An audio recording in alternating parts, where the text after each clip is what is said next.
In each of the question given below, a statement has been given with a blank.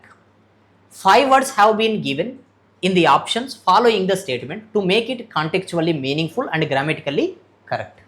So ఇక్కడ క్వశ్చన్లోకి వెళ్తే చూడండి, fill in the blank questions. జనరల్గా single fillers అనేవి preliminary ఎగ్జామ్లో వస్తాయండి. Mains ఎగ్జామ్లో మాత్రం డబుల్ ఫిల్లర్స్ ఇస్తారు లేదా ట్రిపుల్ ఫిల్లర్స్ ఇస్తారు. మీరు డబుల్ ట్రిపుల్ దగ్గరికి రావాలంటే మినిమం సింగిల్ ఫిల్లర్ చేయగలగాలి. ఈ ఫిల్ ఇన్ ద బ్లాంక్స్ చేయాలంటే మీకు గ్రామర్ పైన గ్రిప్ ఉండాలి, ఇంకా మోర్ ఇంపార్టెంట్ ఏంటి అని అంటే వొకాబులరీ పైన గ్రిప్ ఉండాలి, అంటే వర్డ్స్ మీనింగ్స్ తెలిసి ఉండాలి. ఓకేనండి, మనం అప్పుడు మాత్రమే వీటిని పర్ఫెక్ట్గా చేయగలుగుతాం. ఒకసారి చూడండి, home made gifts can be completely space to what the recipients like. First ఇచ్చిన క్వశ్చన్ ప్రాపర్గా అర్థం కావాలి.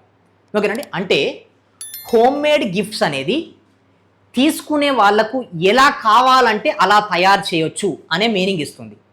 అంటే ఫర్ ఎగ్జాంపుల్ వాళ్ళు ఏ రకంగా కావాలి అని అంటే, ఓకేనండి, అంటే ఏ షేప్లో కావాలంటే ఆ రకంగా ఇవ్వచ్చు అని మీనింగ్ ఇస్తుంది. ఒకసారి చూడండి, home made gifts can be అనేది ఉంది.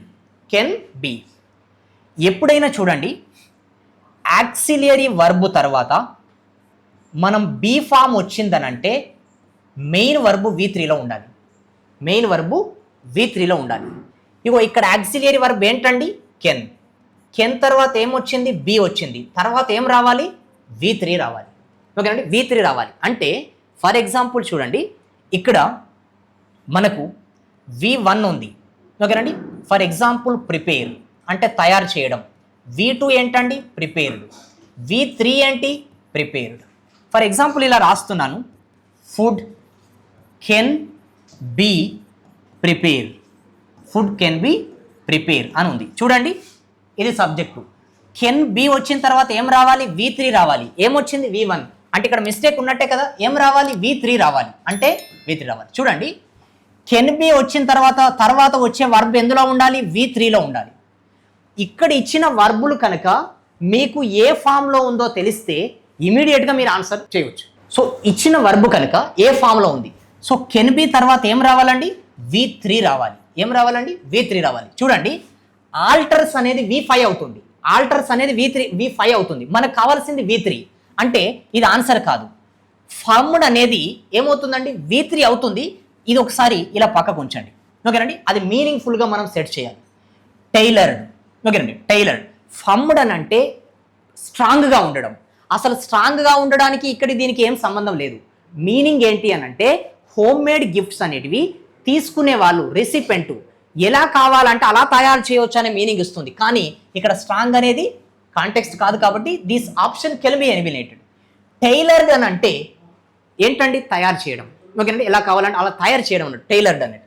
ఇది ఎలా ఉంది మరి? V3లోనే ఉందా? ఉంది. కానీ మిగతా ఆప్షన్స్ కూడా చూడాలి. పొలైట్ అనేది ఏంటండి? మనకి ఇక్కడ V3లో లేదు. This can be eliminated. ఓకేనండి, లయబిలిటీ అనేది అసలు వర్బే కాదు, నౌన్ అది. మనకేం కావాలి? వర్బ్ కావాలి. కాబట్టి ఆన్సర్ ఏంటండి? Answer is C. Okay, so I'm moving to the next question. చూడండి, after much thought yesterday Raghav space not to travel abroad this summer.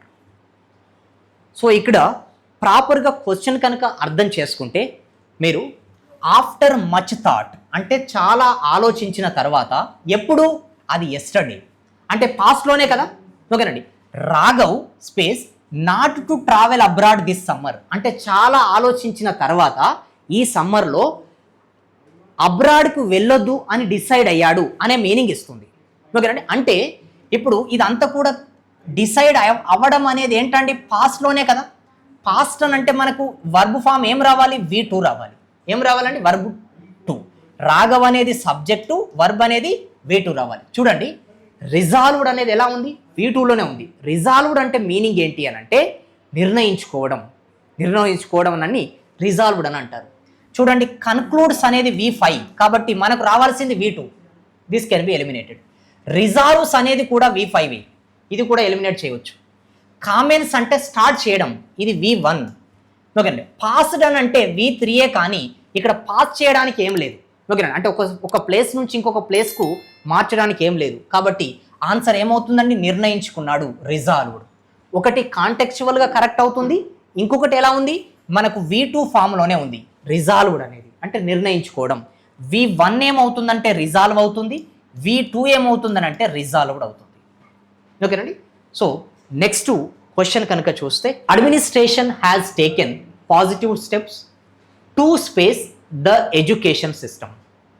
మీరు వర్బ్ ఫామ్స్ పైన కొంతవరకు గ్రిప్ ఉన్నా కూడా మీరు దీన్ని ఈజీగా చేయొచ్చండి. ఏంటనంటే అడ్మినిస్ట్రేషన్ అనేది పాజిటివ్ స్టెప్స్ తీసుకుంది.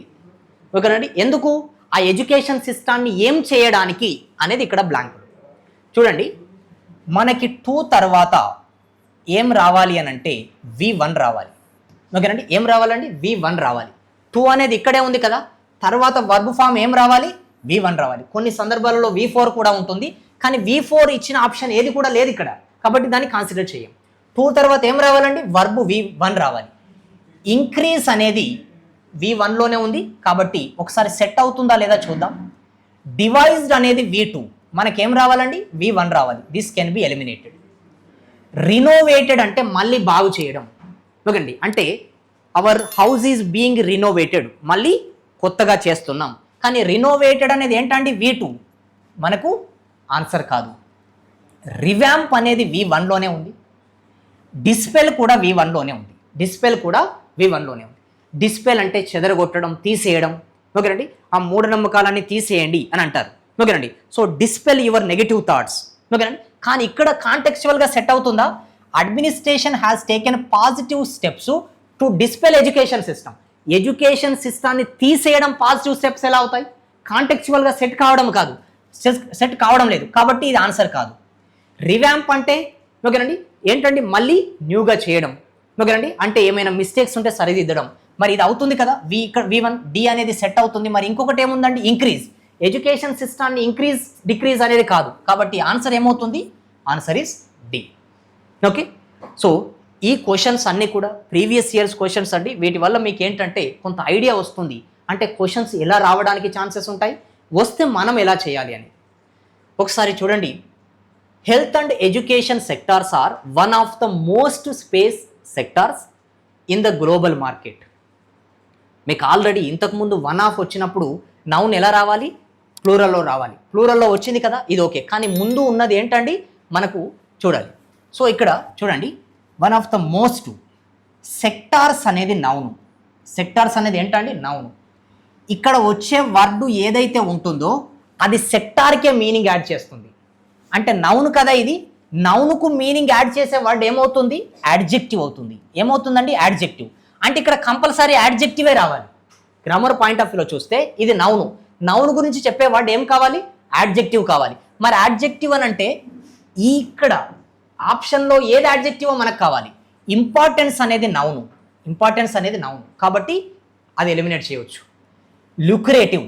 ఓకేనండి, అంటే మీనింగ్ ఏమంటున్నాడంటే health and education sectors are one of the space ఏంటంటే sectors in the global market. Global మార్కెట్లో హెల్త్ అండ్ ఎడ్యుకేషన్ సెక్టార్స్ అనేటివి ఎలాంటివి అని చెప్తున్నారు.